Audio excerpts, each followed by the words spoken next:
네, 그럼 이번 시간에는 부동산 실권리자 명의 등기에 관한 법률, 줄여가지고 부동산 실명법이라고도 하고요. 그냥 실명법이라고 하죠. 실명법이라고 할게요. 너무 기니까 한번 봅시다. 그러면 명의 신탁 약정의 의의와 효력부터 볼까요? 네, 실명법 제비 1조. 중요한 법은 아니니까 한번 읽어보시고요. 2번부터 봅시다. 명의 신탁 약정의 의의와 효력. 그러면 명의신탁 약정이 무언지에 대해서 여러분이 정확하게 알고 계셔야 돼요. 예, 명의신탁 약정이란 실권리자. 실권리자가 누군지는 알겠죠? 그래, 말 그대로 그냥 권리가 실제로 있는 사람이에요. 그 실권리자가 타인과의 사이에서 대내적으로는 실권리자가 부동산에 관한 물권을 보유하거나 보유하기로 하고, 그에 관한 등기는 누구? 예, 타인 명의 하기로 하는 약정을 말합니다. 이런 경우죠. 가장 기본적인 형태는 이겁니다. 이 갑이 실제 소유권자예요. 실소유자. 실소유자인데 을과 약정을 맺는 거죠. 어떤 약정이죠? 소유권은, 너와 나 사이의 소유권은 내가 여전히 가지고 있지만 그냥 너는 등기만 가지고 있어. 이 소리입니다. 즉 등기를 넘겨주기로 하는 약정입니다. 근데 실제로는 을이 소유자가 된다고요? 아니죠. 소유자는 그냥 갑한테 머물러 있는 약정이에요. 그래서 실소유자가 대내적으로는 소유권을 보유하되 등기만 타인에게 이전하기로 하는 약정을 뭐라고 한다고요? 예, 명의신탁 약정이라고 합니다. 됐죠? 명의신탁 약정이 뭔지 알았어요. 근데 그 효력에 대해서 어떻게 할 것인가에 대해서는 우리 부동산 실명법에서 규정을 하고 있죠. 이 실명법 4조는 실명법에서 아주 중요한 내용입니다. 잘 보셔야 돼요. 명의신탁 약정은 무효로 합니다. 무효가 되는 약정이 뭐라고요? 명의신탁 약정이에요. 됐습니다. 1항, 2항. 명의신탁 약정에 따른 등기로 이루어진 부동산에 관한 물권 변동도 무효로 합니다. 됐죠? 이 다만은 좀 이따가 계약명의신탁 볼 때 그때 보셔도 되니까 여기까지 좀 끊을게요. 3항 볼게요. 제1항 및 제2항의 무효는 제3자에게 대항하지 못한다는 규정을 두고 있죠. 그러면 이 조문을 보고 한번 해석을 해봅시다. 실소유자 갑이 을과의 사이에서 명의신탁 약정을 맺었어요. 명의신탁 약정이 뭐라고 했죠? 대내적으로는 소유권을 실소유자가 갖되 등기만 을에게 넘겨주기로 하는 약정이죠. 그 약정이 어떻게 된다고요? 효력이 무효예요. 아셨나요? 지금 여기 하는 겁니다. 무효인데 이 명의신탁 약정에 따라서 갑이 만약에 실제로 등기를 이렇게 넘겨줬어요. 이게 물권 변동이죠? 그에 따른 물권 변동은 어떻게 된다고요? 그 물권 변동도 무효예요. 아시겠나요? 그래서 명의신탁 약정도 무효이고 물권 변동도 무효이다. 이렇게 기억을 하시면 되겠죠? 됐습니다. 됐어요. 1번, 2번 다 본 거예요. 됐죠? 이 계약명의 신탁은 좀 뒤에서 보실 거니까 편하게 여기서는 이런 게 있나 보다 이렇게 생각하시면 돼요. 제3자에 대한 효력 볼게요.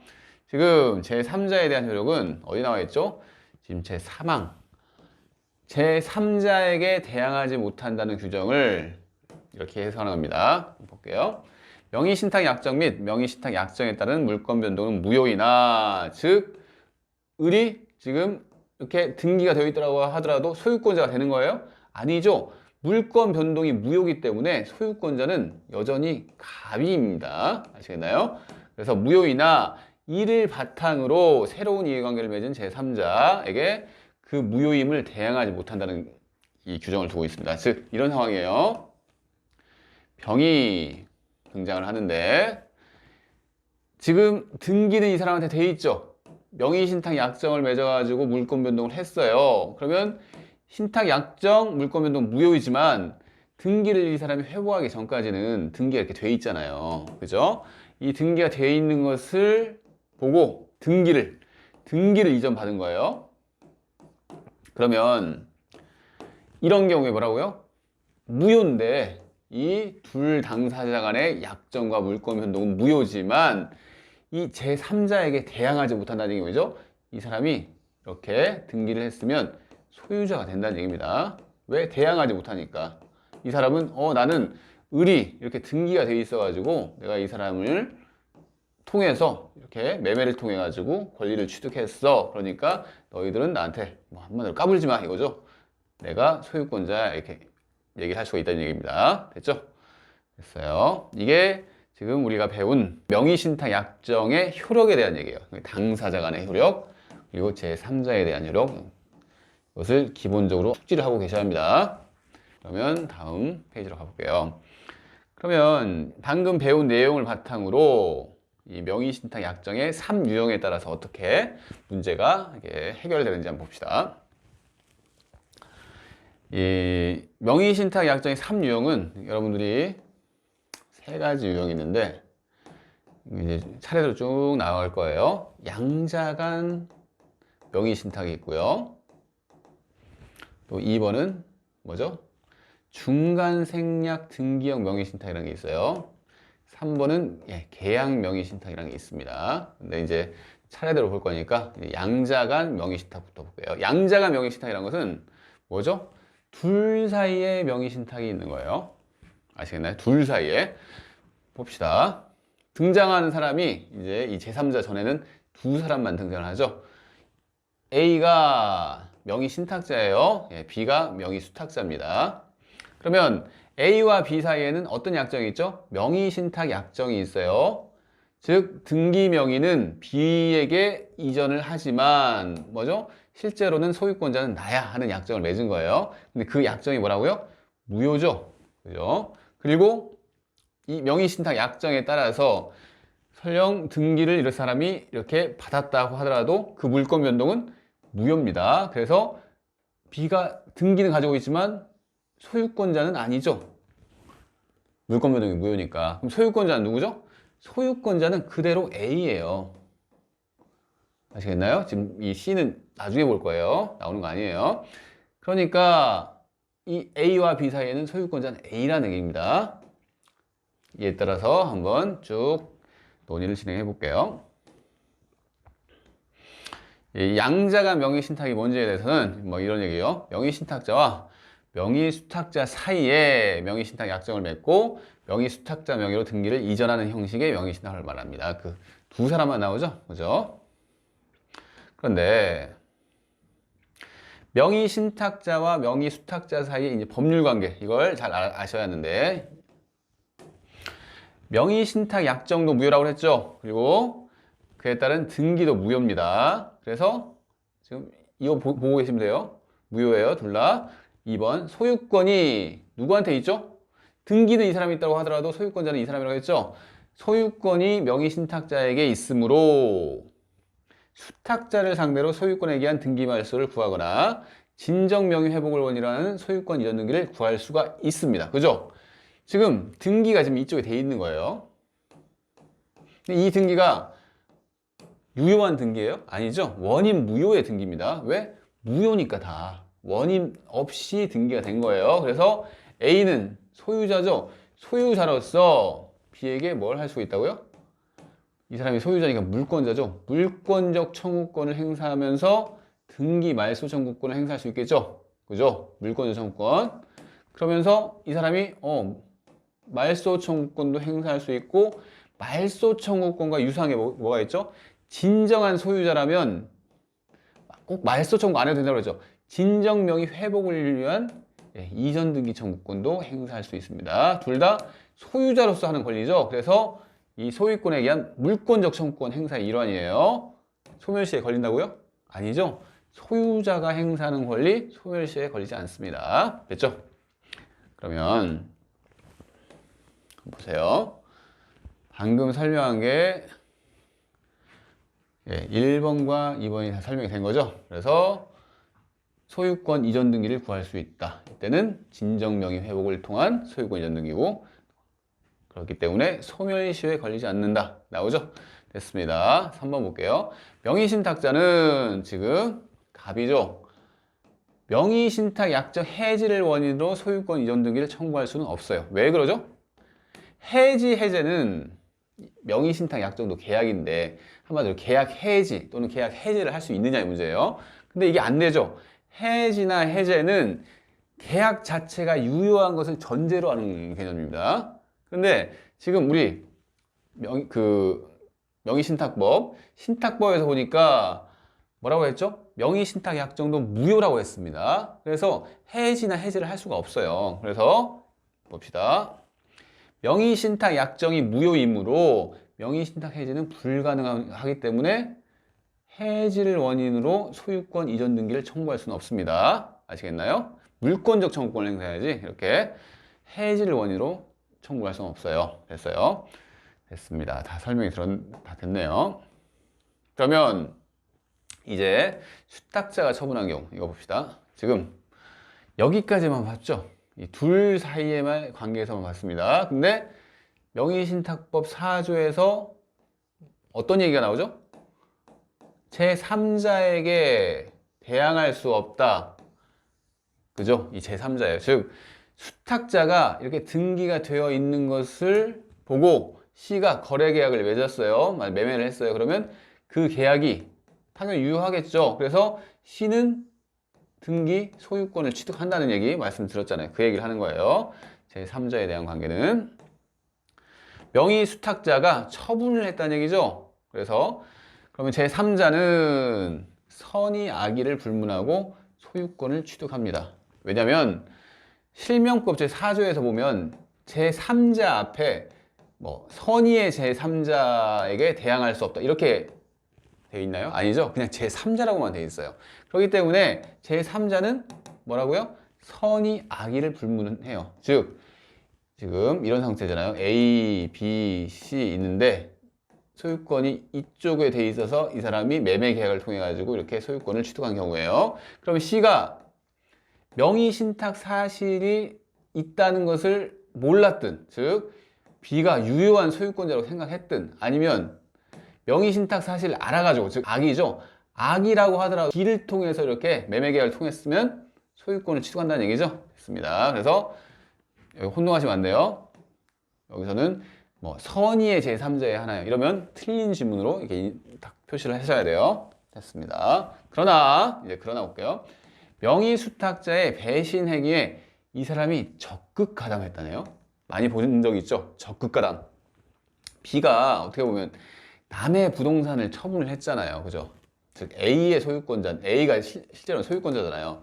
그런데 자신이 등기를 가지고 있은 것을 기회를 해가지고 배신 행위를 한 거예요.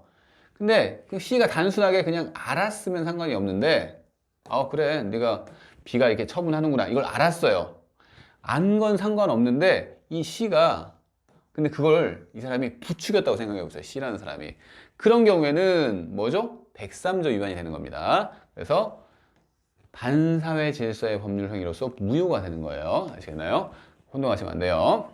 됐습니다. 그래서 다 봤고요. 2번 볼게요. 그러면 명의신탁자는 명의수탁자에게 부당이득 반환을 청구할 수 있다. 왜 그러죠? 다시 볼까요? 이 사람이 B가 처분을 했죠. 그래서 C가 유효하게 소유권을 취득했어요. 그러면 B는 어떻게 보면 타인 소유 물건을 팔아버린 거죠. 이 B가 A 물건을 팔았어요.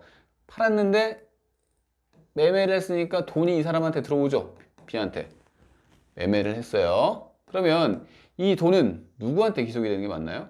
당연히 A한테 기속이 되겠죠. 즉 B는 이 돈에 대해서 법률상 원인 없이 이득을 얻었죠. 남의 물건을 팔았잖아요.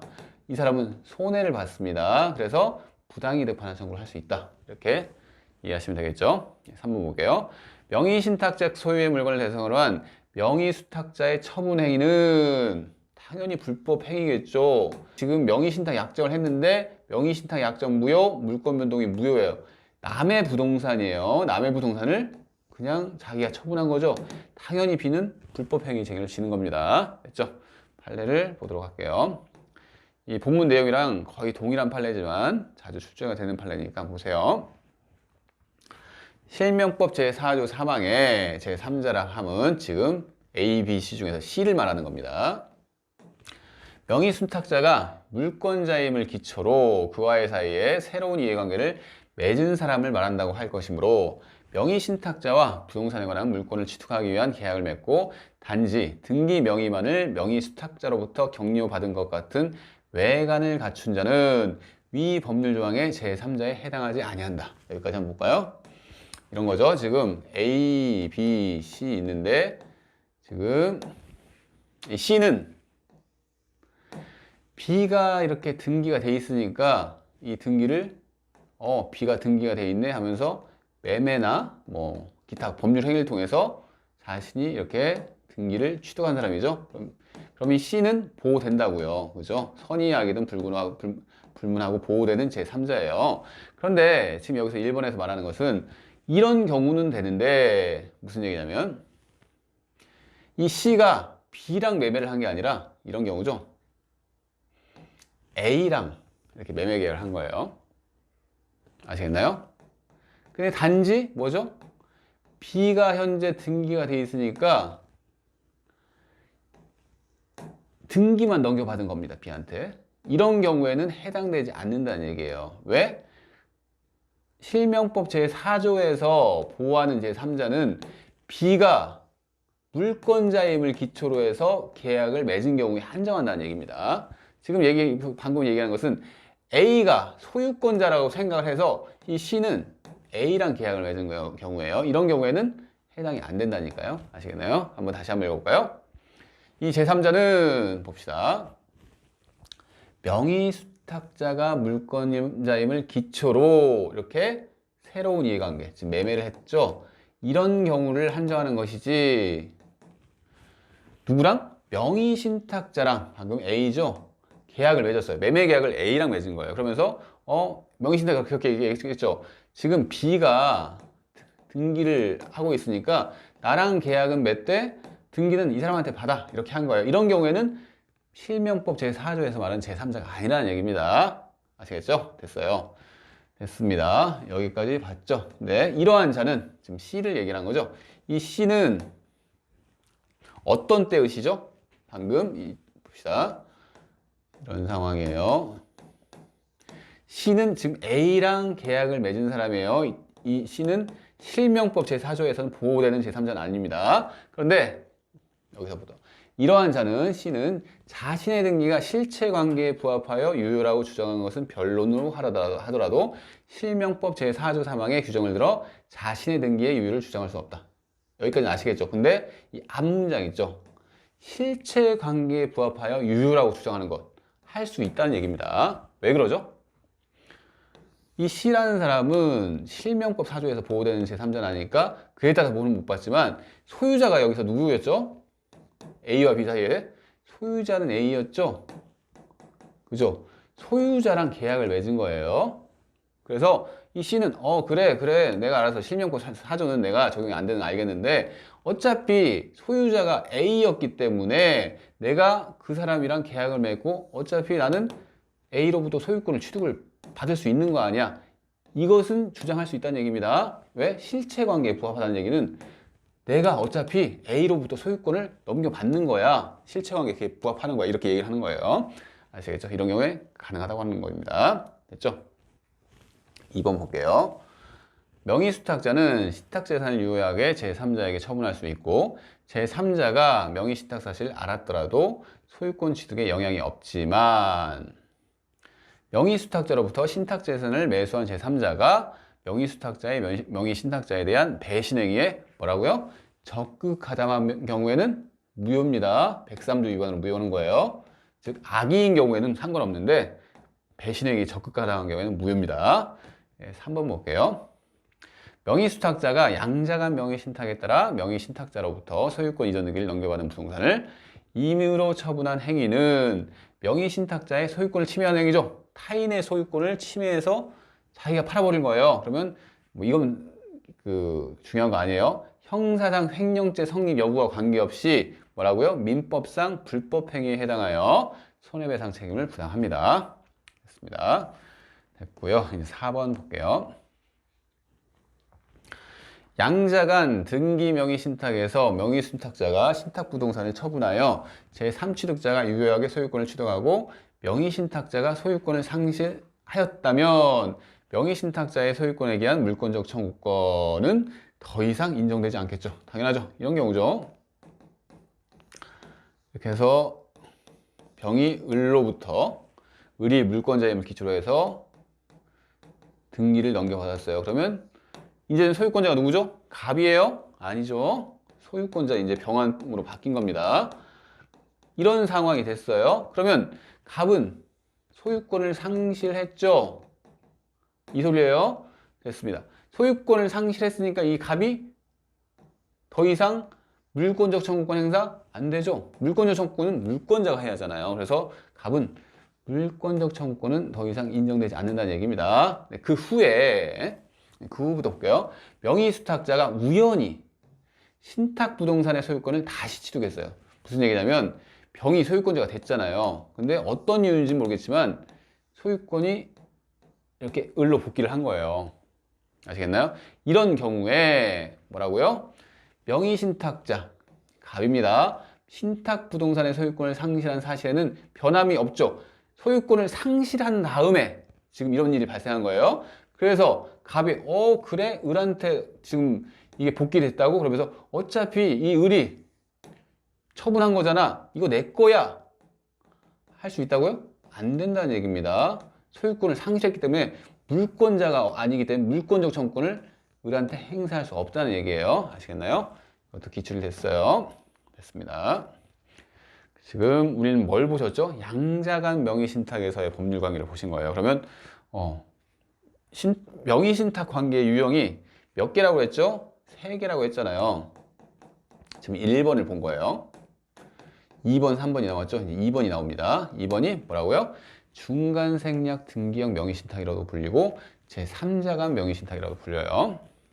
어떤 경우인지 한번 볼게요. 이제는 아까는 어떻게 됐죠? 이 사람이 없었고 이렇게 그려져 있었죠. 지금은 한 사람이 더 늘은 겁니다. 이런 상황이에요. 봅시다. 지금 어떤 물건을 X 토지라고 해볼까요? X 토지의 소유권자가 매도인이에요. 근데 B가 이 물건을 사려고 해요. 매매를 했습니다. 그죠? 했는데 이 B가 이렇게 생각해볼까요? 공무원이라고 해봅시다. 이 공무원은 좀 약간 고위직 공무원이라고 해볼까요? 그래서 자신이 이 X 토지의 소유권을 취득하는 게 마치 투기처럼 보일 수가 있겠죠. 그죠? 그래서 머리를 골고루 이렇게 막 쓰다 보니까 이거 내가 등기부상 내가 나오는 것은 좀 바람직하지 않아 보이는데 이러면서 어떻게 했냐면 친구한테 부탁을 하는 거죠. 내가 사정이 이런데 내가 이 물건을 꼭 사고 싶어, 엑스토지를. 근데 내가 알잖아, 나 그 공무원인 거 알잖아. 그러면서 C라는 사람한테 그러니까 너랑 나랑 명의신탁 약정을 맺자. 명의신탁 약정이 뭐죠? 소유권은 내가 여전히 갖지만 등기는 네가 가져, 이거잖아요. 그러니까 지금 무슨 얘기냐면 이 X토지에 대해서 소유권을 이 사람이 취득해요. 매매를 통해서 취득하지만 뭐죠? 나는 등장을 안 하고 바로 너한테 소유권을 넘겨줄게, 이 소리죠. 아시겠나요? 어떤 상황인지. 그러니까 매도인이 물건을 이 사람한테는 팔았지만 지금 파는 사람, 그 매수인은 이 사람이잖아요. 근데 매도인이 그래? 네 사정이 그렇다고? 그래, 그럼 내가 C한테 바로 넘겨줄게, 이렇게 하는 거죠. 마치 중간생략 등기처럼 된 거죠. 원칙적으로는 이 B가 소유권을 이렇게 넘겨받아야 하잖아요. 근데 자기는 숨고 이 수탁자한테 바로 소유권을 넘겨주는 형태예요. 중간 생략이 됐잖아요. 그래서 중간 생략 등기형 명의신탁이라고 부르는 겁니다. 아시겠나요? 됐어요. 그래서 이런 형태의 명의신탁의 법률관계가 어떤지에 대해서 공부를 하시면 된다, 이 소리입니다. 그러면 우리가 배웠죠? 실명법 제4조에서 명의신탁 약정은 무효고 물권 변동은 무효죠. 그러면 볼게요. 이 명의신탁 약정은 이 B와 C 사이에 맺었죠. 그죠? 내가 목적물을 사지만 네가 바로 A로부터 등기를 넘겨받아. 이게 명의신탁 약정이잖아요. 명의신탁 약정이 뭐라고요? 무효입니다. 그죠? 그리고 그에 따른 물권 변동도 무효라고 그랬죠? A로부터 이렇게 지금 소유권 이전 등기를 받은 거죠. 이 등기가 무효라는 얘기예요. 그래서 등기가 무효예요. 이것도 아시겠나요? 여기까지 이해를 하셔야 돼요. 이 상태에서 어떤 관계가 벌어지는지 한번 봅시다. 이 제3자 등장하는 것은 나중에 C가 제3자한테 처분했을 때 법률 관계가 따로 있기 때문에 따로 분류를 해둔 거예요. 예, 의의를 볼까요? 명의신탁자가 매도인과 매매계약을 체결하였으나 자신에게 이전 등기를 격려하지 아니하고 친구를 끌어들이죠. 명의신탁 약정을 맺은 명의수탁자로 하여금 직접 매도인으로부터 이전 등기를 받도록 하는 형태의 명의신탁입니다. 아시겠나요? 그리고 명의수탁자 앞으로 등기가 되어 있는 경우에 법률관계, 지금 위에는 안 보이는데 이런 경우죠. 지금 A, B, C 해가지고 이 사람이 명의신탁자고요. 이 사람이 명의수탁자예요. 명의신탁 약정을 둘이서 맺고 이 사람은 매도인이죠. 매매계약은 누구랑 체결했죠? 이 사람이랑 체결한 거죠. 그죠? 매매계약을 체결한 거고요. 근데 이 사람이 이렇게 숨어버리는 거죠. 그래서 등기를 A에서 이렇게 C로 바로 이전한 형태예요. 이런 상태입니다. 그럼 소유권자가 누군지 한번 판단을 해볼까요? 봅시다. C, 등기 명의는 받았지만 명의신탁 약정에 따른 물권 변동은 무효니까 소유권은 넘어간 게 아니죠. 안 넘어갔어요. 그럼 그 이전의 소유권자가 되는 거죠. 매도인이 소유권자예요. 아시겠나요? 됐습니다. 2번 볼게요. 그러면 매도인과 명의수탁자 간의 법률관계, 지금 A와 C 사이의 법률관계를 보자 이거예요. 그러면 등기가 이렇게 돼 있어요. 그러면 A는 지금 소유자입니다. 여전히 소유권에 기해서 뭘 할 수 있죠? 물권적 청구권 행사할 수 있죠. 그리고 자신이 진정한 소유자니까 뭘 할 수 있죠? 진정 등기 명의 회복을 위한 이전 등기 청구도 할 수도 있죠. 그 얘기예요. 그래서 읽어볼게요. 매도인은 소유권에 대한 방해 배제 청구로, 뭐죠? 뭐에 대한 방해 배제? 지금 소유권자가 이 사람인데 등기 명의 이쪽에 돼 있잖아요. 그래서 방해 배제 청구를 할 수 있는 거예요. 나의 소유권이 방해됐다. 그래서 수탁자에게 이전된 원인 무효의 소유권 이전 등기에 대해서 말소 청구권 또는 진정 명의 회복을 위한 소유권 이전 등기 청구권을 행사할 수가 있습니다. 이렇게 아시겠나요? 됐죠? 그럼 3번 볼게요. 근데 여러분들 이런 건 생각하실 수 있어요. 이런 거 있죠. 그러니까 할 수가 있는데 굳이 이 사람은 안 하겠죠. 왜 안 할까요? 대금을 받았다는 얘기예요. B한테. 대금을 받으면서 소유권을 넘겨줬겠죠? 굳이 할 필요는 없어요. 이 사람은. 아시겠나요? 그것까지 한번 생각을 해보시고요. 그럼 3번 볼게요. 매도인과 명의신탁자 간의 법률관계. 매매계약은 유효한 겁니다. 명의신탁 약정. 이 둘 사이의 약정이 무효고 물권 변동이 무효지 매매계약은 유효해요. 그러니까 B는 뭐죠? A에 대해서 매수인이죠. 매수인은 A에 대해서 소유권 이전 등기 청구권을 가지고 있겠네요. 그러니까 B는 채권자죠. A에 대해서. 그래서 뭘 할 수 있다고요? 채권자 대의권 논리가 나옵니다. A가 가지고 있는 C에게 행사할 수 있는 등기 말소 청구권을 이 B가 A의 채권자로서 이렇게 행사할 수 있는 거죠. 지금 그 얘기를 하고 있는 거예요. 아시겠나요? 한번 읽어볼까요? 매매 계약은 유효하므로 명의신탁자 누구죠? B. 매매 계약에 근거하여 매도인에 대하여 소유권 이전 등기 청구를 할 수 있으므로, 즉 채권자라는 얘기죠. 채권자 대의권을 행사하는 겁니다. 명의신탁자는 채권자 대의권을 행사하여 매도인이 명의수탁자에게 갖는 말소 등기 청구권, 이전 등기 청구권을 대의 행사할 수 있습니다. 이렇게 채권자 대의권을 행사할 수가 있습니다. 아시겠나요? 됐어요. 그래서 지금 제가 이 A와 C의 관계를 설명을 드린 거예요. 미리. 왜? 굳이 이 사람은 자신의 입장만 생각하면 돈을 받았기 때문에 말소 청구권을 행사할 이유는 없겠죠. 하지만 B가 채권자 대의권을 행사하기 위해서는 A가 C에 대해서 이 권리를 가지고 있어야지 채권자 대의권을 행사하는 거 아니에요. 그래서 설명을 드린 거예요. 먼저. 됐습니다. 됐고요. 그 다음에 그러면 명의 신탁자와 명의 수탁자 간의 법률 관계는 어떨까요? 다시 한번. 또 안 보이죠? 이게 이런 상태죠, 지금. 누구랑 누구의 관계를 보고 있는 거죠? 지금 이 사람들 과의 관계는 어떤가? 이 소리입니다. 봅시다. 명의 신탁자는 B죠. 소유권자가 아니죠. 소유권자는 지금 A예요. 그래서 등기가 현재 경료가 돼 있다고 하더라도 소유권에 기해서 등기말소 청구권은 행사할 수가 없겠죠. 이거 소유권에 기한 등기말소 청구권은 A가 행사할 수 있는 겁니다. B는 행사할 수 있는 건 아니에요. 됐죠? 2번 볼게요. 명의수탁자의 등기, 지금 C죠? 이 등기는 무효이므로 명의수탁자는 이득을 취한 바가 없죠. 지금 B가 이걸 한번 행사해 보려고 하는 거예요.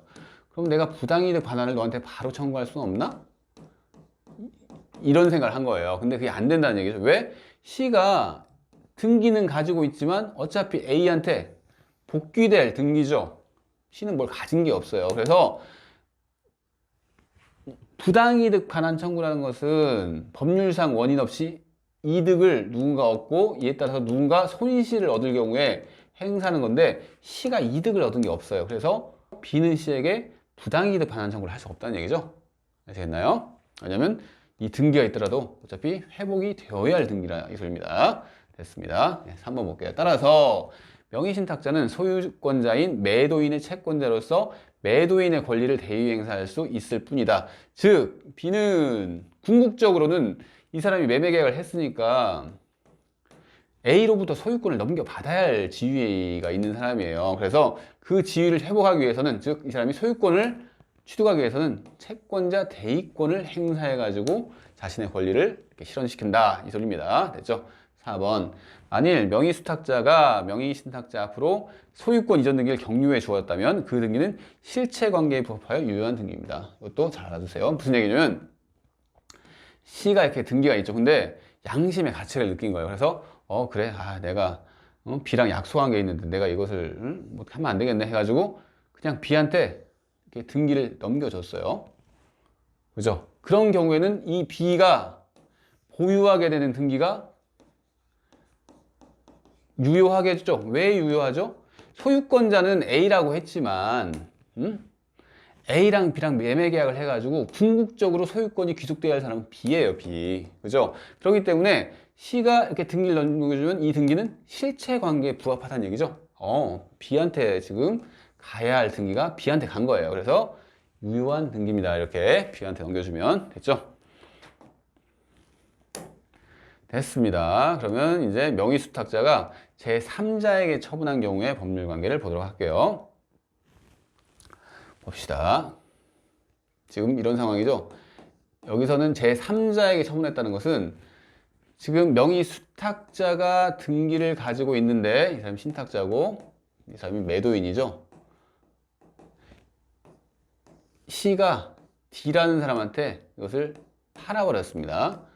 이 소리죠. 근데 이 D는 제3자인데 실명법 제4조에서 뭐라고 했죠? 제3자는 유효하게 소유권을 취득하기 때문에 이 명의신탁 약정 무효나 물권 변동 무효로서 대항할 수 없다 이 얘기죠. 즉 D가 소유권자가 된다는 얘기입니다. 됐죠? 그러면 명의수탁자의 책임을 볼게요. D가 소유권을 취득했어요. 그러면 명의수탁자는 어떻게 보면 남의 물건을 처분한 사람이죠. C가. 소유권자가 누구죠? 현재 A예요.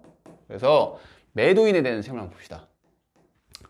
판례를 볼게요. 여기 조금 달라요. 아까 봤던 거랑. 매도인으로서는 명의수탁자가 신탁부동산에 타해 처분하였다고 하더라도 명의수탁자로부터 그 소유 명의를 회복하기 전까지는 명의신탁자에 대하여 동시행 관계에 있는 매매대금 반환 채무 이행을 거절할 수 있고, 무슨 얘기냐면 지금 매도인이 어떤 손해가 난 게 있나요?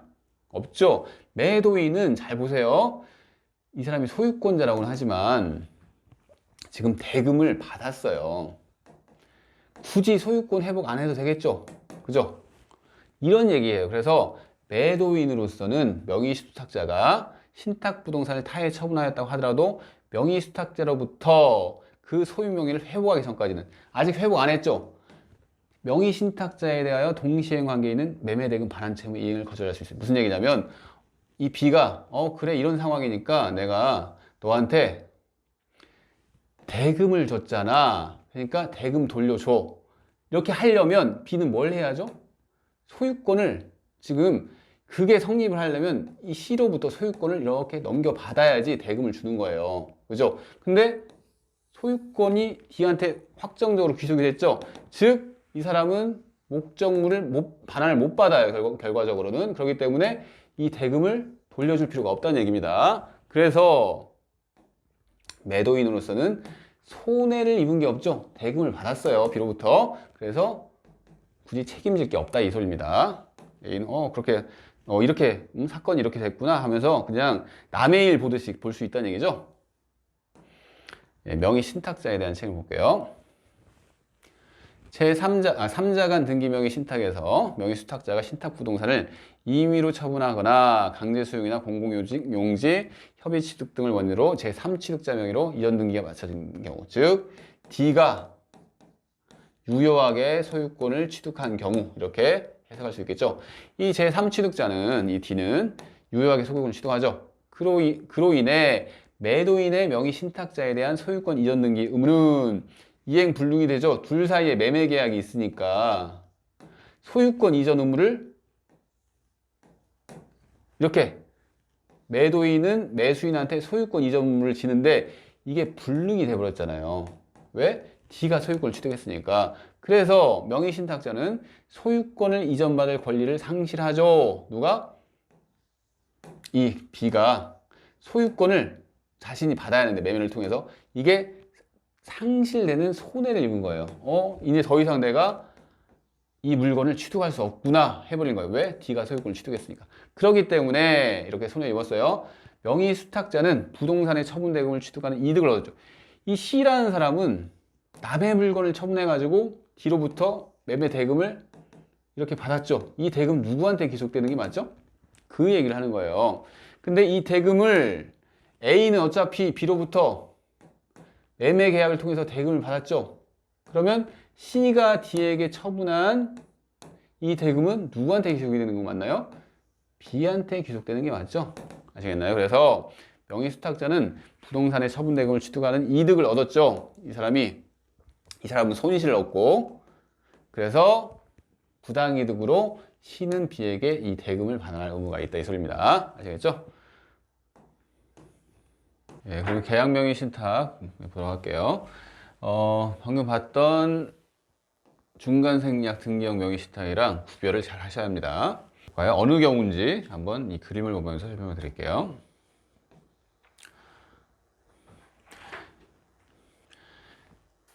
매매 계약을 통해서 그 명의 수탁자한테 등기가 가는 면에서는 중간 생략 등기 명의 신탁이랑 동일한데, 이 경우는 어느 경우냐면 한번 봅시다. 방금 봤던 중간 생략 등기형 명의 신탁부터 볼게요.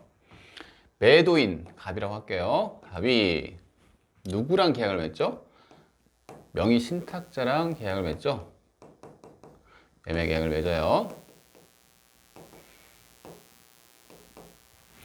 그런데 이 을이 공무원이라고 했죠. 이 공무원 을이 자기가 드러나는 게 싫어서 어떻게 하죠? 내가 사정이 이러니까 네가 등기를 바로 병에게 해줄 수 있겠니 해가지고 등기를 이렇게 보내는 경우죠. 병이 명의 수탁자잖아요. 이 둘 간에는 명의 신탁 약정이 있죠. 그죠? 이 명의 신탁 약정은 무효입니다. 무조건. 이런 걸 배우셨잖아요, 방금. 그런데 지금 우리가 다시 배우고자 하는 것은 계약 명의 신탁인데 똑같아요. 갑이 매도인이고요. 이 병이, 즉 명의 수탁자가 이렇게 등기를 취득하는 것은 동일한데, 봅시다. 이 공무원이 똑같이 공무원이라고 생각합시다. 근데 공무원인데 이 사람이 아예 계약 자체를 자기가 맺고 싶지가 않은 거예요. 아시겠나요? 매매 계약 자체도 자기가 안 맺고 병을 내세우는 겁니다. 즉 매수인이 을이 아니라 병이 되는 거예요. 명의수탁자. 그러면 이 공무원 입장에서는 어떻게 보면 완벽하게 자기를 숨길 수 있겠죠. 매매계약도 자기가 안 하고 등기도 갑에서 병으로 가는 경우니까. 그래서 이 계약 명의신탁과 중간생략 등기형 명의신탁은 비슷한 점이 있지만 또 다르죠. 비슷한 점은 이렇게 매매 계약을 통해서 이렇게 명의가 이전되는 것은 동일한데 매매 계약 당사자가 누구이냐에 따라서 차이가 있습니다. 아시겠나요? 그리고 한번 이 계약 명의신탁 한번 볼까요? 이 갑 입장에서 한번 생각해봅시다. 갑 입장에서 갑이 명의신탁 사실을 계약 명의신탁에서는 알 수 있을까요? 알 수도 있고 모를 수도 있어요. 이 경우에는. 아시겠나요? 근데 지금 중간생략 등기 명의신탁이랑 비교할까요? 무조건 이 경우에는 명의신탁 사실을 매도인이 알게 되죠. 왜?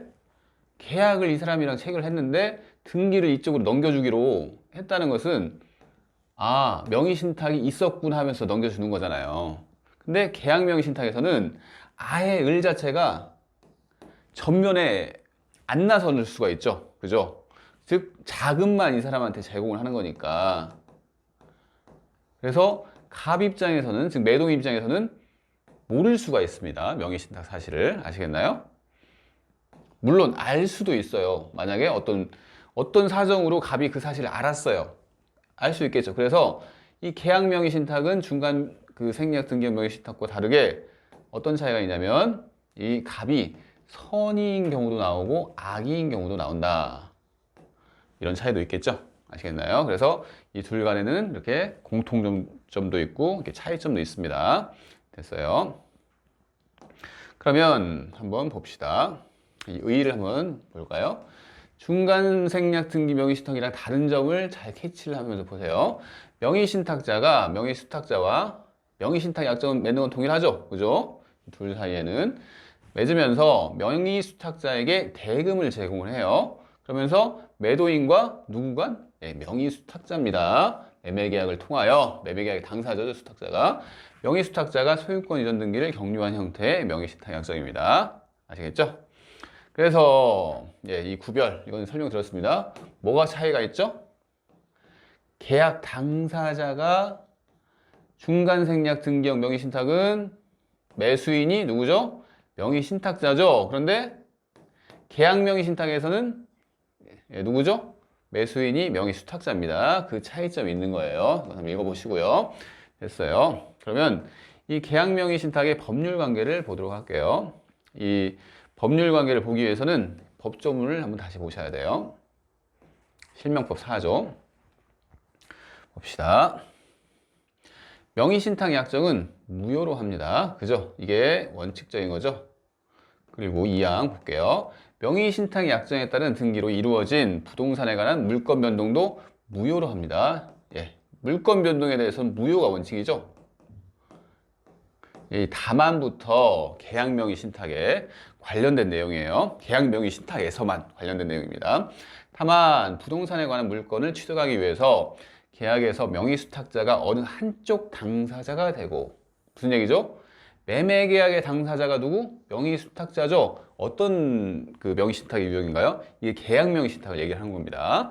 그래서 계약 명의 신탁의 경우에 이 소리예요. 상대방 당사자는 명의 신탁 약정이 있다는 사실을 알지 못한 경우에는 누구죠? 상대방 당사자가 매도인이죠. 이런 경우에는 그러하지 아니하다가 무슨 얘기인가요? 무효로 하지 아니한다 이 소리입니다. 물권 변동이. 즉 유효다 이 소리죠. 아시겠나요? 그래서 이렇게 지금 이 답안부터 볼게요. 선의의 매도인인 경우에 계약 명의 신탁에서는 물권 변동이 유효란 얘기죠. 그럼 여러분들이 혼동하시면 안 되는 게 그러면 이게 선의의 매도인인 계약 명의 신탁에서는 명의 신탁 약정도 유효다? 그건 아니에요. 명의 신탁 약정은 이 1항에 나와 있죠. 명의 신탁 약정 무조건 무효예요. 지금 이항은 물권 변동에 대해서만 계약 명의 신탁에서 매도인이 선의인 경우에는 유효함을 밝히고 있을 뿐이지 명의 신탁 약정이 유효라고 한 적은 없어요. 그죠? 그러니까 이렇게 이해를 해주시면 됩니다. 됐습니다. 그러면 다시 한번 그림을 보면서 볼게요. 지금 선의인 경우에요, 매도인이. 그죠? 선의인 매도인이랑 지금 명의 수탁자가 계약 당사자가 돼가지고 지금 매매 계약을 했습니다. 그리고 명의 신탁장은 대금을 제공했죠. 그리고 이 명의 신탁장은 완전히 숨어 있죠. 이 매도인 입장에서는 이 사람만 알고 있는 거예요. 이 사람 모릅니다. 이런 경우에는 뭐라고 했죠? 물권 변동이 유효라고 했죠. 지금 방금 봤잖아요. 이런 경우에는 등기가 유효해요. 그래서 본래 이 사람에게 가지고 있는 등기가 이렇게 이전을 하죠. 물권 변동이 유효한 건 무슨 얘기죠? 적법한 소유자가 된다는 얘기죠. 소유권을 취득했어요. 그죠? 소유권을 취득했고 당연히 매매 계약도 유효겠죠. 소유권을 취득했으니까. 그래서 유효인 거예요. 등기도 유효, 매매 계약도 유효. 하지만 명의신탁 약정은 둘 사이에 맺어진 거죠. 명의신탁 약정은. 그죠? 대내적으로는 이 사람이 소유권자라고 생각을 하고 대외적으로만 등기를 이렇게 하자는 명의신탁 약정 그 자체는 무효입니다. 아시겠나요? 이렇게 기억을 해주시면 돼요. 됐어요. 그럼 이 법률 관계를 보면서 여러분들은 책에 있는 그림을 보면서 법률 관계를 한번 들어보세요. 매도인이 선의인 경우죠. 지금 매도인과 명의 수탁자 간의 법률 관계는 어떻게 된다고 했죠? 물권 변동이 유효하니까 명의 수탁자가 소유권을 취득한다는 얘기죠. 그죠? 됐어요. 그리고 매매 계약도 유효하고요. 이거 볼까요? 소유권을 취득하니까 명의 수탁자와 거래한 제3자는 유효하게 소유권을 취득하게 되죠. 무슨 얘기냐면 지금 매도인이 A로 돼 있죠. 책에서는 A고 지금 명의 수탁자가 C예요. C고 이 C가 유효하게 소유권을 취득했죠. 근데 이 사람이 D라는 사람한테 또 매매를 했어요. D는 유효하게 소유권을 취득하나요? 당연하죠. 왜? C가 소유권자이기 때문에 정당하게 소유권을 이전받는 형태이기 때문에 이 제3자는 뭐 선악 불문하는 이런 관계 없습니다. 무조건 그냥 취득하는 거예요. 소유권자로부터 넘겨받았으니까. 아시겠죠? 됐습니다. 그러면 명의 신탁자와 명의 수탁자 간의 법률 관계를 볼게요. 명의 신탁자는 소유권에 기한 물권적 청구권을 명의 수탁자에게 행사할 수 없겠죠. 왜? 지금 법에서 뭐가 나오죠? 법에서 명의 수탁자가 이런 경우에는 소유권을 취득한다고 얘기를 하잖아요. 사조 2항에서 단서에서 사조 2항 단서에서. 그렇기 때문에 소유권자한테 소유권을 달라고 할 수 있다고요? 안 됩니다. 소유권 없는 자한테 물권적 청구권을 행사하는 거지, 소유권자가. 이건 당연한 얘기죠. 기억번은 됐고요. 니은만 볼까요? 불법 행위에 따른 손해배상 청구권도 행사할 수 없겠죠. 왜? 법에서 누가 소유권자라고 얘기를 하고 있나요? 명의 수탁자가 소유권자라고 얘기를 하고 있습니다. 그렇기 때문에 명의 수탁자가 그 부동산에 대해서 소유권을 취득하는 게 불법 행위가 아니죠. 그래서 손해배상 청구는 할 수 없는 거예요. 그럼 목적물에 대해서는 기억 니은 보니까 목적물에 대해서는 명의 신탁자가 회복할 수 있는 방법이 원칙적으로는 없습니다. 예외적으로 있는 것은 이제 좀 볼 거예요. 원칙적으로 명의 신탁자는 이런 경우에 소유권을 취득할 수 있는 방법이 없죠. 됐습니다. D급번 볼게요. 다만, 뭐에 대한 다만이죠? 명의 신탁자의 자금으로 명의 수탁자가 소유권을 취득했으므로 지금 목적물이 아니라 매수 자금에 대해서는 당연히 부당이득 반환 청구할 수 있겠죠. 목적물은 누가? 명의 수탁자가 취득하지만 이 목적물을 어떻게 구입했죠? 명의 신탁자의 자금으로 구입을 했잖아요. 그래서 그 자금에 대해서는 당연히 반환을 해야 합니다. 명의 수탁자가 명의 신탁자에게. 됐죠? 한번 판례를 볼까요? 명의 신탁자와 명의 수탁자가 계약 명의 신탁 약정을 맺었어요. 맺고 명의 수탁자가 당사자가 되겠죠. 매도인과 부동산에 관해 매매 계약을 체결하는 경우 그 계약과 등기의 효력은 매매 계약을 체결할 당시 매도인의 인식을 기준으로 판단을 해야 하고, 여기까지 한번 끊어볼게요. 무슨 얘기인지. 지금 무슨 얘기냐면 방금 매도인 A가 있고요, 명의 수탁자 C가 있고 명의 신탁자 B가 있죠. 이런 상황에서 C가 유효하게 소유권을 취득하기 위해서는 어떻게 돼야죠? 매도인이 명의 신탁 사실을 모르는 선이어야 합니다. 그죠? 그래야지 C가 유효하게 부동산의 소유권을 취득할 거 아니에요. 그래서 이 판례에서 무슨 얘기냐면, 즉 이렇게 유효하게 소유권을 취득하는 것은 누구에 따라서? 매도인의 인식을 기준으로 한다. 무슨 얘기죠? 매도인이 선인인 경우에는 C가 이렇게 소유권을 취득하지만, 만약에 매도인이 악이라면 어떻게 되죠?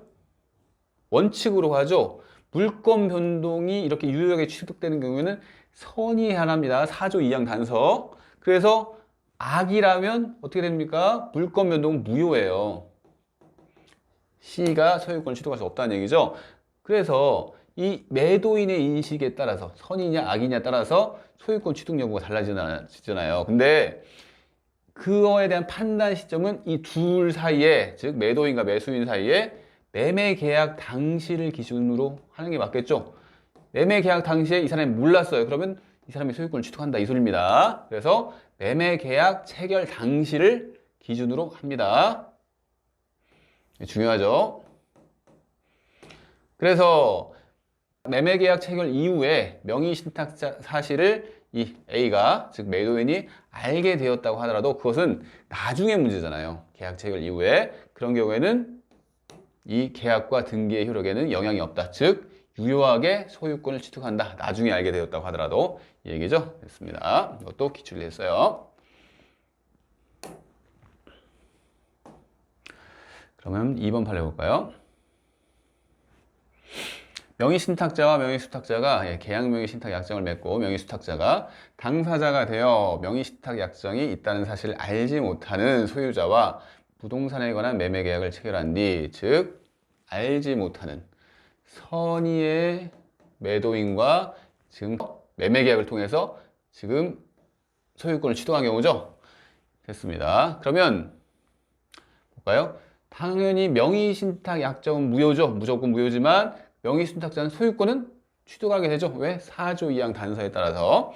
반면 명의신탁자는 명의수탁자에게 제공한 부동산 매수자금, 목적물은 누가? 명의수탁자가 취득하는 경우고, 하지만 매수자금은 당연히 돌려줘야 한다는 얘기죠. 그래서 무효인 명의신탁 약정에 의한 법률상 원인 없는 것이 되는 관계로 누구에게? 명의수탁자에 대해서 명의신탁자는 부당이득 반환 청구권을 행사할 수 있습니다. 근데 중요한 게 뭐죠? 매수 자금이에요. 목적물이 아니라. 됐죠? 2번, 명의신탁자 이와 같은 부당이득 반환 청구권은 부동산 자체로부터 발생한 채권이 아닐 뿐만 아니라, 쭉 그냥 보시면 돼요. 유치권 성립 요건인 목적물과 채권 사이에 결lem관계를 인정할 수 없기 때문에 유치권은 행사는 안 된다는 얘기죠. 즉 명의신탁자는 명의수탁자한테 지금 부당이득 반환 채권을 가지고 있잖아요. 부당이득 반환 채권을 가지고 있지만 그 채권은 그 목적물로부터 발생한 채권은 아니죠. 명의신탁 약정이 무효이기 때문에 발생한 채권이지 목적물로부터 발생한 채권이 아니기 때문에 유치권 행사를 할 수가 없다는 얘기죠. 그 목적물에 대해서 명의신탁자가. 아시겠죠? 이렇게 이해를 하시면 됩니다. 3번 볼게요. 계약 명의신탁에서 명의수탁자의 완전한 소유권 취득을 전제로 하여 사후적으로 명의신탁자와의 사이에 매수자금 반환 의무의 이행에 가름하여 명의신탁된 부동산 자체를 양도하기로 합의를 했어요. 명의신탁자 앞으로 소유권 이전 등기를 맞춰준 경우에는 결과적으로 유효하다는 얘기인데, 이것은 보셔야겠네요. 어떤 상황인지 그냥 그려볼게요. 지금 A 누구죠? 매도인입니다. 지금 C가 명의수탁자고요. B가 명의신탁자죠. A는 선이에요. 그죠? 그러면 매매 계약을 이렇게 체결했죠. 유효하게 소유권을 취득했죠. 지금 등기가 누구한테 가 있죠? C한테 가 있습니다. 그러면 C는 소유권자가 되는 거예요. 아시겠나요? 근데 지금 이 판례를 이 상태에서 보세요. 사후적으로 이런 일이 발생한 이후에 사후적으로 명의 신탁자와의 사이에 매수자금 반환 의무의 이행에 가름하여, 무슨 얘기냐면 이 C는 매수자금에 대해서는 누구한테? B한테 반환을 해야 하잖아요. 그죠? 근데 그것에 가름하여, 이것을 대신해서 C가 그래, 목적물을 어차피 내가 너한테 주는 게 맞겠지 해가지고 부동산 자체를 양도하기로 합의를 했어요. 본래는 양도를 안 해도 되는데 이 C가 좀 착했는지 양도를 하기로 합의를 한 거예요. 그렇게 해가지고 B 앞으로 소유권이 넘어갔습니다. 그죠? 그러면 이 둘 사이에 별개의 약정에 의해서 소유권을 넘겨주기로 한 거죠. 이 약정도 계약이잖아요. 이런 계약 유효하겠죠? 둘 사이에 알아서 할 문제지. 굳이 이걸 무효로 할 필요는 없다, 이 소리입니다. 그래서 그 소유권 이전 등기는, 즉 B에게 이전한 소유권 이전 등기는 새로운 소유권 이전의 원인인 대물급부약정. 대물급부약정이 뭐죠? 본래는 대금 반환 채무를 이행을 해야 하는 관계인데 대신해서 물건을 급부하기로 한 약정이에요. 대물급부의 약정이. 대물급부의 약정에 기한 것이므로 유효하다. 왜? 둘 사이에 이렇게 합의를 했으니까, 이 소리입니다. 이것도 기출을 했죠. 됐어요. 그러면 하나만 더 짚고 넘어갈까요? 여러분들이 중간생략 등기형 명의신탁 같은 경우에는 이런 상황이었잖아요. 중간생략 등기형 명의신탁이에요. 지금 하는 거. A가 매도인이고 누구랑 계약을 맺었죠? 명의신탁자랑 계약을 맺었습니다. 그리고 합의를 통해서 C에게 이렇게 소유권이 넘어갔죠. 중간생략 등기형 명의신탁. 근데 이 B는 소유권을 취득하기 위해서 어떤 방식을 취했죠? B는 매매 계약의 유효한 당사자죠. 그래서 지금 소유권은 C한테 가 있지만 소유권자는 누구라고 했죠? 물권 변동이 무효니까 A 거잖아요, 지금 소유권이. 그죠? 그래서 이 B는 궁극적으로 매매 계약이 유효하니까 소유권을 취득할 지위에 있는 사람이니까 이 B가 매수인이잖아요. 그래서 채권자 대의권을 행사해가지고 이 사람의 채권자죠, B가. A가 C에 대해서 행사할 수 있는 물권적 청구권을 대위 행사할 수 있죠. 그죠? 기억나시나요? 중간생략 등기형 명의신탁에서는 이 B가 채권자 대의권을 행사할 수가 있어요. 아시겠나요? 이걸 이제 기억해 두세요. 근데 왜 이 얘기를 하냐면 이 매도인의 악의에서 약간 다른 점이 있어서 미리 말씀을 드리는 겁니다. 한번 이 상태에 대해서 한번 얘기를 들어볼게요. 이 상태로 볼게요. 매도인이 악의인 경우에요. 매도인이 악이다. 지금 다시 이제 계약명의신탁으로 왔습니다. 그러면 명의신탁 약정, 물권 변동, 매매 계약 모두 무효죠. 다시 한번 걸어볼까요? 왜 무효인지. 지금 악이에요. 그럼 애기가 악이란 소리잖아요. 매도인이. 그러면 지금 명의신탁자고 명의수탁자고 계약을 했죠.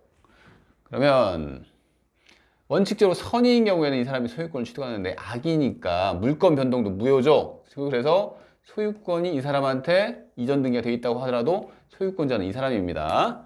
이 사람이에요. 그래서 물권 변동도 무효고 명의신탁 약정은 당연히 무효죠. 언제나 무효인 거예요. 명의신탁 약정은 무효고 매매 계약도 무효겠죠. 왜? 소유권을 취득할 수 없는 지위에 있는 사람이 계약 당사자가 됐잖아요. 그래서 매매 계약조차도 무효가 됩니다. 아시겠나요?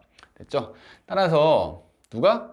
매도인이 소유자가 됩니다. 소유권은 등기는 이 사람이 가지고 있지만 소유자는 이 사람이에요. 됐죠?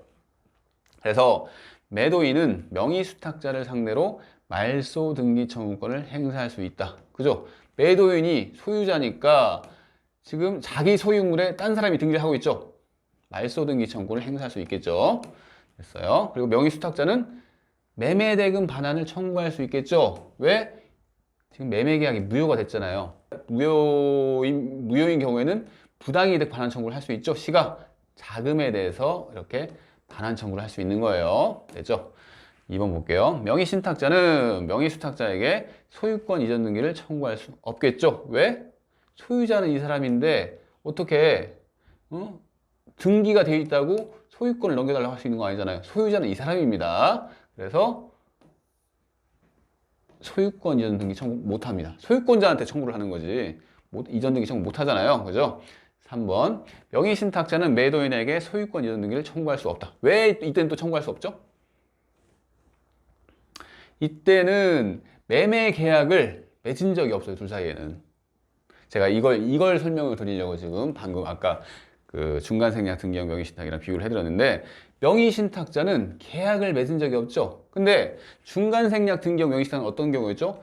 A랑 B랑 계약을 맺었죠. 그리고 등기가 현재 C한테 가 있는 경우잖아요. 이런 경우에는 이 B는 소유권을 취득할 지위에 있는 자죠. 매수인이니까. 그래서 회복을 할 수가 있어요. 즉 자신의 채권에 기해서 채권자 이렇게 대의권을 행사할 수 있는 경우죠.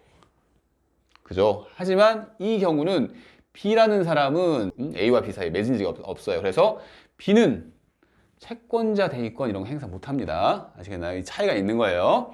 그래서 명의신탁자는 매도인에게 소유권 이전 등기를 청구할 수 없고, 왜? 매매 계약이 없으니까. 당연히 매매 계약이 없으니까 채권자 대의권을 통해서도 회복을 못 합니다. 됐죠? 한번 바꿔요. 4번. 매도인이 명의신탁 사실을 알았다 하더라도 명의신탁자가 당연히 매수인이 되는 것은 아니죠. 둘 사이에 계약이 없으니까 당연히 매수인이 안 될 거 아니에요. 그죠? 다만 명의신탁자가 매도인과 이때도 별도의 양도 약정을 맺고 소유권 이전 등기를 청구할 수 있겠죠. 왜? 별개의 계약입니다. 그러니까 둘 사이에는 원칙적으로 매매 계약이 없지만 나중에 그래 내가 너한테 목적물을 넘겨줄게 하는 것은 가능하다는 얘기입니다. 이것은 별도의 약정으로는 가능하다는 얘기죠. 뭐 채권자 대의권 이런 얘기하면 틀린 거고, 별도의 약정을 통해서 이 B는 소유권을 취득할 수가 있습니다. 그런 약정 없으면 소유권 취득 못하는 게 원칙이에요. 됐어요. 그러면 판례를 볼게요.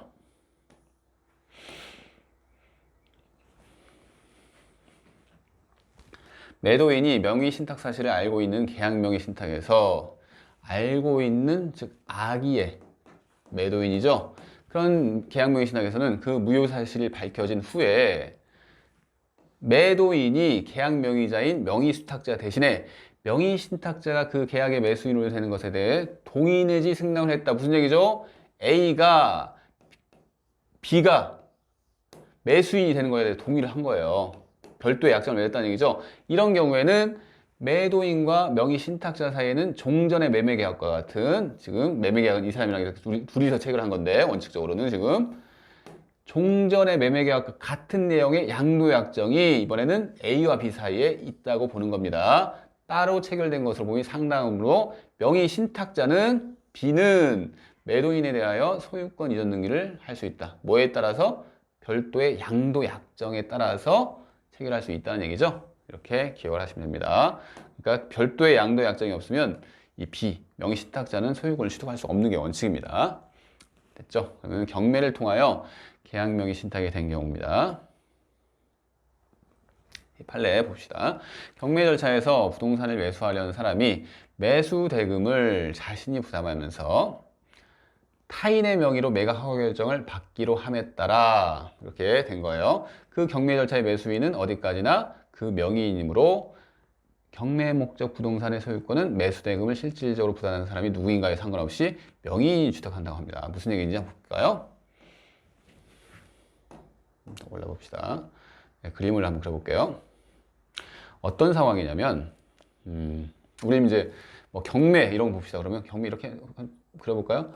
갑이 채권자인데 을이 채무자예요. 갑이 채권자고 을이 채무자인데 지금 어떤 부동산에 대해서 경매가 진행이 된 거예요. 즉 을이 갑에게 돈을 못 갚았다는 얘기죠. 그래서 경매가 진행이 됐어요. 그래서 누가? 병이라는 사람이 경락인이 됐습니다. 그러면 을의 부동산이죠. 지금 목적 부동산이 을의 채무자인 이 을의 부동산을 이 무가 취득하는 형태잖아요. 근데 지금 이 얘기는 무슨 얘기냐면 대금, 경매 자금을 병이 된 게 아니라 정이라는 사람이 이렇게 자금 제공을 한 경우예요. 약간 계약명의신탁이랑 비슷하다는 그 느낌이 오시나요? 이렇게 이 상태에서 무슨 얘기냐면 이 사람이 매도인이래요. 지금 계약명의신탁 대비를 해보세요. 매도인의 물건인 이 을이 매도인인데 이 경매를 통해서 물건을 취득한 사람이죠. 그죠? 근데 실제 자금은 누가 제공했죠? 정이 제공했죠. 명의 신탁자, 명의 수탁자, 매도인 관계예요. 아시겠나요? 그죠? 그래서 계약 명의 신탁이랑 같은 상황인데, 그죠? 지금 경매의 경우에는 이 계약 명의 신탁의 법리가 적용되지 않는다는 게 이제 결론인데, 왜 그런지 한번 볼게요. 다시 처음부터 볼게요. 경매 절차에서 부동산을 매수하려는 사람이 매수 대금을 자신이 부담하면서 타인의 명의로 했죠. 타인의 명의, 타인이 누구죠? 이 병이라는 사람이에요, 지금. 그리고 매수하려는 사람이 누구냐면 이 정입니다. 자금 제공자. 아시겠나요? 그래서 매각 허가 결정을 받기로 함에 따라 그 타인이, 지금 병이죠. 병이 경매 절차에 참가해서 매각 허가 결정이 이루어졌어요. 즉, 이 사람이 경락인이 된 거예요. 딱. 병이 이렇게 경락이 된 겁니다. 이루어진 경우 그 경매 절차의 매수인은 어디까지나 그 명의인이므로 경매에서는 무조건 경락인이 취득을 한다 이 소리예요. 명의인이므로 경매 목적 부동산의 소유권은 매수 대금을 실질적으로 부담한 사람이 누구인가와 상관없이 그 명의인이 취득을 한다는 얘기죠. 그러니까 계약 명의 신탁에서는 이 매도인이라고 보이는 사람, 매도인의 선악에 따라서 뭐가 되죠? 이 병이 유효하게 소유권을 취득할 수 있고 악이면 취득할 수도 없고 이렇게 얘기를 하잖아요. 근데 계약 명의 신탁의 구조인데 경매를 통한 계약 명의 신탁이죠. 이런 경우에는 이 을이 선인지 악인지 이런 거 상관없이 무조건 누구? 명의를 취득하는 사람, 즉 경락인이 그거 상관없이 무조건 이 사람이 소유권을 취득한다는 얘기죠. 설령 이 을이 악이라고 하더라도 이 소리예요.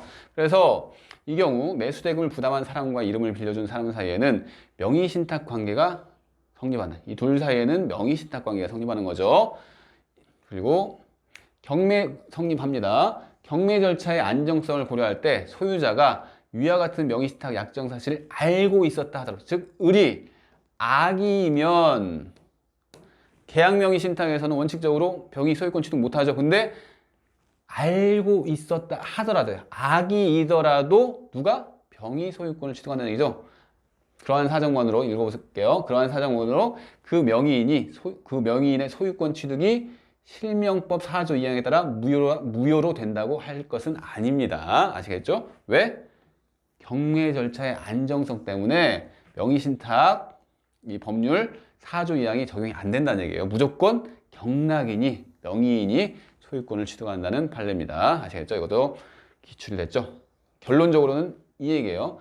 경매를 통하여 계약명의 신탁이 된 경우에는 소유자의, 즉 이 사람이 소유자였죠. 소유자의 선의 악의를 불문하고 누가? 명의숙탁자, 경매에서의 명의, 즉 경락인이 소유권을 취득한다는 판례입니다. 됐죠?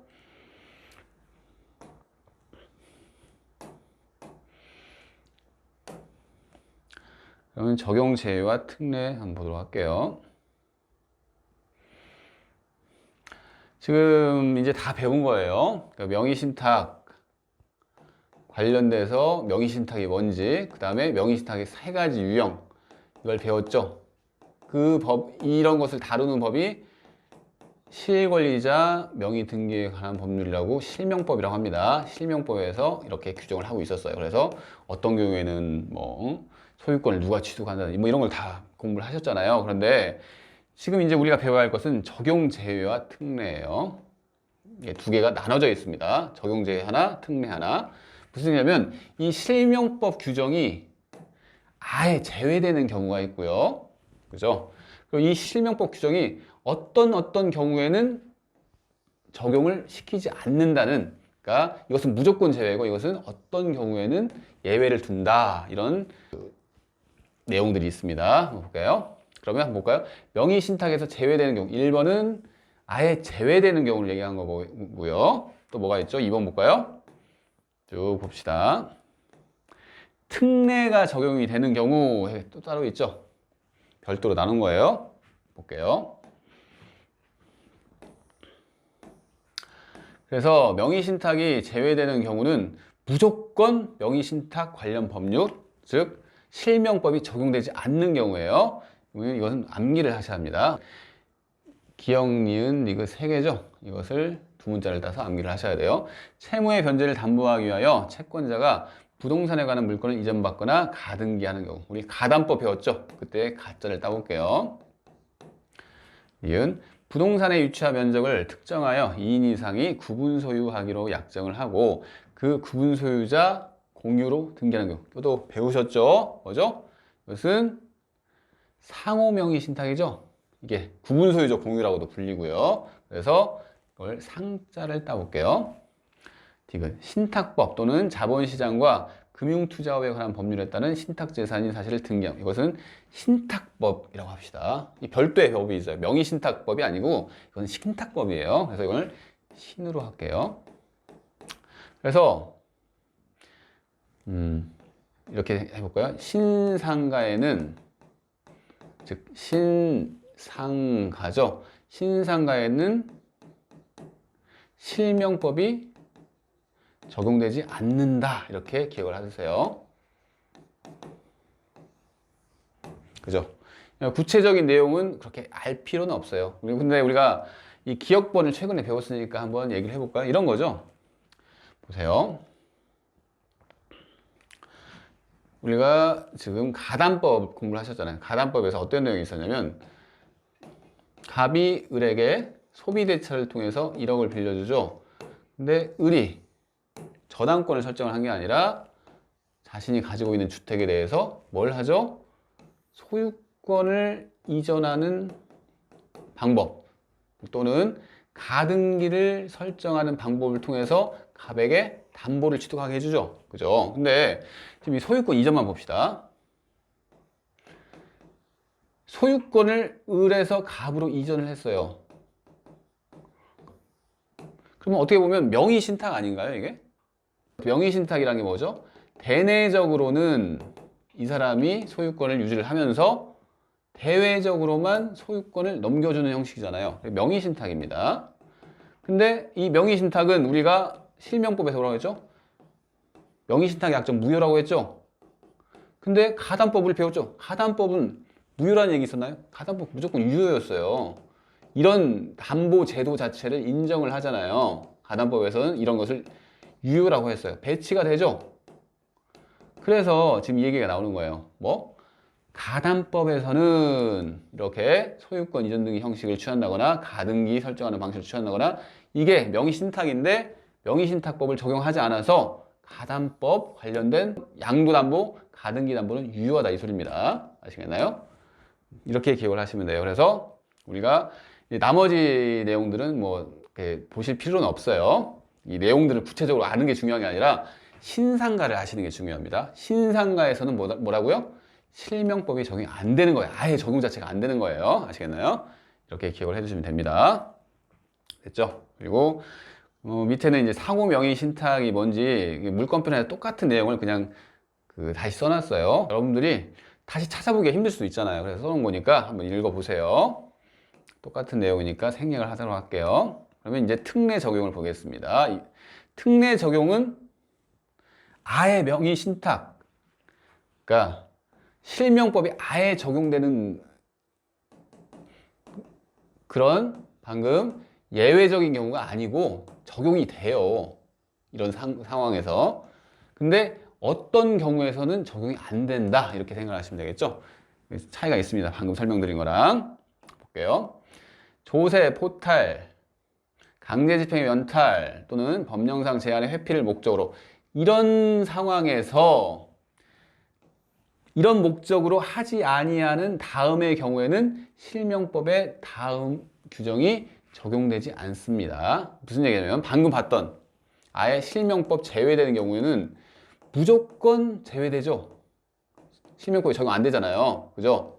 근데 지금 특례가 적용되는 경우에는 이렇게 뭐 조세, 포탈, 뭐 강제집행, 면탈, 법령상 제한, 회피를 목적으로 하지 아니하는 경우에는 적용되지 않은 거죠. 적용되지 아니한다고 하죠. 그러니까 이런 뭐 조세, 포탈을 목적으로 한다. 그러면 실명법이 적용된다는 얘기예요. 이런 상황이라고 하더라도. 그 차이점이 있습니다. 그래서 한번 볼게요. 종중이 보유한 부동산에 관한 물건을 종중 외의자의 명의로 등기를 했어요. 그러니까 이런 경우 종중이 종중원, 종중의 대표자라고 할까요? 종중 대표자한테 부동산 명의를 이렇게 이전을 했어요. 소유권을 넘긴 게 아니라 명의 신탁을 했어요. 대내적으로는 자기가 소유권을 가지기로 하면서 명의만 넘겨준 거죠. 명의 신탁을 했어요. 이런 경우에 조세 포탈 목적이 만약 있어요. 그러면 실명법 적용하나요? 적용됩니다. 근데 이 명의 신탁을 했는 걸 봤더니 전혀 어떤 조세 포탈이나 강제집행 면탈 이런 목적이 없어요. 그런 경우에는 실명법 적용 안 하죠. 실명법 적용 안 하니까 어떻게 되죠? 실명법 4조, 이거 4조만 중요합니다. 이 뒤에는 읽어볼 필요 없어요. 명의신탁 약정의 효력, 이게 적용이 되지 않으니까 어떻게 되죠? 명의신탁 약정이 무효가 되나요? 아닙니다. 이런 경우에는, 이런 목적이 없을 경우에는 이런 명의신탁이 유효하다는 얘기예요. 아시겠나요? 이렇게 이해를 하시면 되죠? 됐습니다. 그래서 이 세 가지도 기억을 하셔야 돼요. 여러분들이 그냥 종중, 배우자, 그 다음에 종교단체 이렇게 기억을 하시면 되겠죠. 종종배 이렇게 하셔도 되고요. 그러니까 배우자끼리 명의신탁을 했어요. 그런데 이런 목적이 없어요. 그러면 유효하다는 겁니다. 됐죠? 됐습니다. 그래서 이렇게 여러분들은 특례 적용되는 경우랑 아예 실명법이 안 되는 경우를 구별하셔서 이해를 하시는 게 중요합니다. 됐죠? 됐어요. 이제 다 봤네요. 그러면 이렇게 특례가 적용되는 경우의 법률 관계 한번 봅시다. 예를 들어 볼게요. 부부가 제일 쉽잖아요. 부부. 갑과 을이 부부예요. 근데 둘이 지금 명의신탁을 하기로 했어요. 근데 둘 사이에는 뭐 조세 포탈 목적의 명의신탁이 아니에요. 그냥 명의신탁을 하기로 한 거예요. 그러면 어떻게 되죠? 실명법이 적용이 안 되죠. 목적이 없으니까, 조세 포탈 이런 목적이 없으니까. 이런 경우는 실명법이 적용이 안 돼서, 그 중에서 제일 중요한 게 뭐라고 했죠? 실명법 제4조죠. 그래서 명의신탁 약정이 어떻게 되죠? 유효합니다. 명의신탁 약정이 유효한 거예요. 이걸 기초로 볼게요. 실명법 제4조가 적용되지 않으므로 뭐가? 명의신탁 약정 유효, 물권 변동도 유효해요. 아시겠나요? 근데 명의신탁 약정이란 게 뭐죠? 대내적으로는 소유권을 갑이 유지를 하면서 등기만 이 명의수탁자한테 이전하기로 하는 약정이죠. 그렇기 때문에 대내 관계에서 누가 소유권자죠? 갑입니다. 왜? 명의신탁 약정이 유효하다면서요. 그러니까 대내적으로는 둘 사이에서는 갑이 소유권자인 거예요. 근데 대외 관계에서는 어떻게 되죠? 명의신탁 약정이 유효하기 때문에 등기를 이렇게 넘겼죠. 외부적으로 봤을 때는 이 사람이 소유권자처럼 보이는 게 맞아요. 그래서 명의수탁자가 소유권자입니다. 이렇게 구분이 된다는 거. 대내적으로, 대외적으로 이렇게 구분돼서 소유권자가 달리 판단되는 것을 알아두시면 됩니다. 시험에서는 이쪽까지는 잘 내는 게 아니에요. 어렵기 때문에 내지는 않고, 네, 이제 한번 그냥 볼게요. 구체적으로. 종중 배우자 및 종교단체가 조세 포탈 등을 목적으로 하지 아니하고 명의신탁을 한 경우에는 법 제4조 명의신탁 약정의 효력을 공부하셨죠? 이게 적용되지 않으므로 대내적으로는 명의신탁자가, 그리고 대외적으로는 명의수탁자가 소유자가 됩니다. 아시겠죠? 2번. 신탁자는 수탁자에 대해 소유권자임을 주장할 수 있죠. 그죠? 왜? 자기가 소유자예요. 신탁자가. 신탁계약을 해지하고 물권적 청구로서 소유권 이전 등기를 청구할 수 있죠. 이것도 제일 처음에 양자가 명의신탁할 때 기억하실 거예요. 한번 봅시다. 둘 사이에 명의신탁 약정이 무효고, 지금 양자가 명의신탁이에요. 물권 변동이 무효라고 했죠. 그러면서 갑은 그렇기 때문에 소유권을 회복하기 위해서는 물권적 청구권을 행사할 수 있다고 했어요. 그러면서 뭘 배웠죠? 명의신탁 해지를 원인으로 소유권 이전 등기 청구를 할 수 없다고 했죠. 왜 그랬죠? 명의신탁이 무효이기 때문에 해지 자체가 안 되는 거예요. 근데 지금 이 경우에는 명의신탁이 유효하죠. 그래서 명의신탁을, 신탁계약을 해지를 할 수가 있는 거예요. 아시겠나요? 그런 차이를 잘 기억을 해두세요. 됐습니다. 3번 볼게요. 명의신탁한 부동산을 명의신탁자가 매도하는 경우에 명의신탁자는 그 부동산을 사실상 처분할 수 있을 뿐만 아니라 법률상으로도 처분할 수 있는 권한에 의하여 매도한 것이므로 이를 타인의 권리의 매매라고 할 수 없습니다. 즉 갑을 이 사람이 명의신탁자고 수탁자예요. 이 명의신탁자가 다른 사람한테 물건을 처분했어요. 이 물건 처분이 타인 권리 매매가 아니라는 얘기죠. 왜? 자기 물건을 처분한 겁니다. 아시겠나요? 됐어요. 4번. 대외적으로는 소유권이 누구한테? 등기가 지금 명의 수탁자에 가 있죠. 수탁자에 있으므로 수탁자가 처분한 경우에 제3자는 선이야기를 불문하겠죠. 왜? 갑과 을 이렇게 있는데 을이 이렇게 처분을 했어요. 근데 이 병 입장에서는 을이 소유권자처럼 보이죠? 병은 선이야기 불문하고 소유권을 취득하는 게 맞습니다. 됐죠? 유효하게 소유권을 취득할 수 있다. 다만 제3자가 수탁자의 배임행위에 적극하다면 이 병이 선이 악이 상관없이 취득할 수 있지만 이 병이 꼬드겼어요. 너 지금 등기 네가 갖고 있지? 그러니까 나한테 넘겨줘. 뭐 별일 없잖아. 이렇게 한 거예요. 이런 경우에는 배임행위가 되는 거죠. 이런 경우에는 103조 위반 반사회 질서의 법률행위로서 무효가 될 수 있습니다. 이 계약이. 아시겠죠? 됐고요. 5번 볼게요. 만일 신탁재산을 제3자가 불법적으로 침해하는 경우에 대외적으로 수탁자가 소유권자이므로 신탁자는 직접 물권적 청구권을 행사할 수 없겠죠. 제3자가 보기에는 누가 소유권자처럼 보이죠? 수탁자예요. 그죠? 그렇기 때문에 대외적으로는 수탁자가 소유권자잖아요. 직접 누가? 신탁자는 직접 물권적 청구권을 행사할 수 없어요. 제3자가 침해하는 경우에는. 하지만 채권자 대위권을 행사하여 수탁자의 물권적 청구권을 행사할 수 있겠죠. 한번 이런 상황을 생각해 볼까요? 갑과 을이 있고 이 사람이 신탁자, 수탁자예요. 근데 제3자가 불법 침해를 하고 있어요. 그러면 당연히 을은 외부적으로 봤을 때 이 사람이 소유권자니까 바로 물권적 청구권을 행사할 수 있습니다. 하지만 갑은 행사할 수가 없어요. 왜? 제3자가 봤을 때는 이 사람은 어떤 사람이지 이런 거예요. 왜? 이 사람만 소유권자입니다. 하지만 갑은 뭘 행사할 수 있죠? 이 사람에 대해서 목적물을 반환받을 수 있는 그런 권리가 있죠. 그래서 채권의 지위에 있습니다. 을의 채권자예요. 그래서 갑이 을을 대위해서 이렇게 병에게 물권적 청구권을 대위 행사할 수 있다는 얘기입니다. 그렇죠? 6번 볼게요. 명의 신탁된 토지에 명의 수탁자가 건물을 신축한 후에 명의 신탁이 해지된 경우 명의 수탁자는 관습법상 법정지상권을 주장할 수 없습니다. 왜?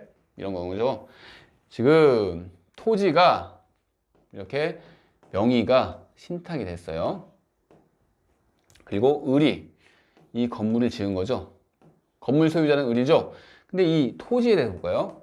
갑과 을 사이에서 누구 토지죠? 갑 토지예요. 남의 토지에 지금 건물을 지은 경우죠. 근데 관습법상 법정지상권은 이런 경우죠. 동일한 소유의 토지에 건물까지 지어져 있어요. 이런 경우에 건물이 다른 사람한테 팔린 경우에 이 법정지상권을 을이 취득하는 거잖아요. 즉 동일 소유를 기반으로 하는데 지금 이 경우에는 소유자는 토지 소유자는 이 사람이고 둘 사이에 그 위에 을이 건물을 지은 거잖아요. 그래서 소유권자가 다른 경우입니다. 그래서 관습법상 법정지상권을 취득할 수 있는 경우가 아니라는 얘기죠. 됐어요.